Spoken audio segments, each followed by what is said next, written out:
শুভ সকাল বন্ধুরা, রাধে রাধে।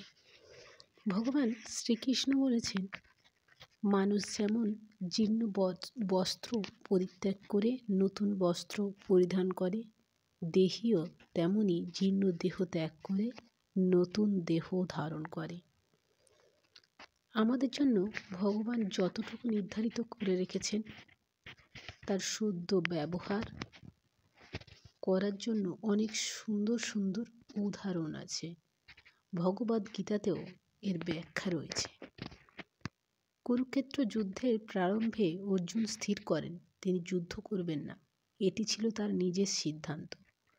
অর্জুন পরমেশ্বর ভগবানকে বলেন যে সেই যুদ্ধে নিজের আত্মীয় পরিজনকে হত্যা করে রাজ্য ভোগ করা তার পক্ষে সম্ভব নয়।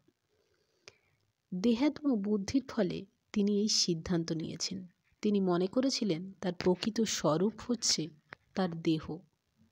তার দেহ সম্পর্কিত আত্মীয় পরিজন, ভাই, ভগ্নিপতি, ভ্রাতুষ্পুত্র, পিতামহ প্রভৃতিকে তিনি আপনজন মনে করেছিলেন। তাই তিনি তার দেহের দাবিগুলি মেটাতে চেয়েছিলেন। তার এই ভ্রান্ত দৃষ্টিভঙ্গি পরিবর্তন করার জন্যই ভগবান ভগবদ্গীতার দিব্য জ্ঞান তাকে দান করেন।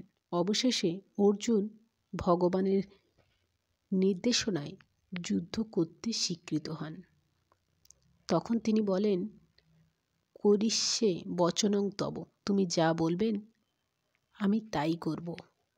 কারণ আমার এই শরীরটা শুধু আমার নয়, আমার এই শরীরটা পৃথিবীতে আগমন ঘটেছে তার কারণ আমার উদ্দেশ্যটাকে বা আমার লক্ষ্যটাকে পূরণ করার জন্য।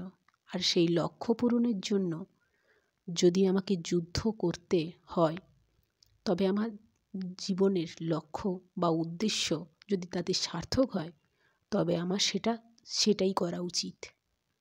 জীবনের লক্ষ্য বা জীবনের মূল উদ্দেশ্য, যে কারণে আমরা পৃথিবীতে এসেছি, সেই কারণটা খুঁজে বের করে সেই কারণ অনুযায়ী আমাদের সেই কর্মটা সম্পাদন করে তবেই আমাদের মুক্তি লাভ করা উচিত।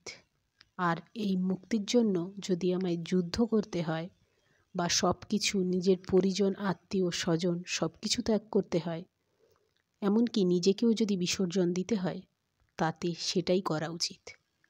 তবে আমার উদ্দেশ্য ঠিক রাখতে হবে। উদ্দেশ্য ঠিক রেখেই আমার লক্ষ্য পথে পৌঁছাতে হবে। রাধে রাধে।